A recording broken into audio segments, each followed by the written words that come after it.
అందరూ అమ్మవారి పేర్లు చెప్పేస్తున్నావు. నువ్వు పెద్ద అమ్మవారిలాగా. అవునురా చాలాని, నేను పెద్దమ్మోర్నే, నీకు అమ్మలాంటి దానిని. నేను స్నానానికి వెళ్ళాలి, నీవు వేటకు వెళ్ళరా, నీకు కావలసినన్ని చేపలు దొరుకుతాయి. పిల్ల, నువ్వు అందమైన దానివి, నేను బలమైన వాడిని. మన ఇద్దరం కలిస్తే నీ మనసు నా మనసు ఒలి బామ, రెండొక్కటైతేనే. నా ఒలి బామ, రెండొక్కటైతేనే. నీ తనువు నా తనువు ఒలి బామ, రెండు కలిస్తేనే. నా ఒలి బామ, రెండు కలిస్తేనే.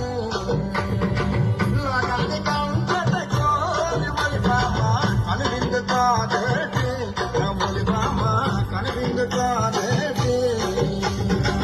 ఒరే చాలారి, అమ్మతో అలా మాట్లాడటం తప్పు కదా. పిల్ల, ఈ కిట్టుగాడి కంటిలో పడ్డ పాప, వల్లో పడ్డ చేప గిలగిల గిలగిల కొట్టుకోవడమే కానీ తప్పించుకోవడం సాధ్యం కాదు.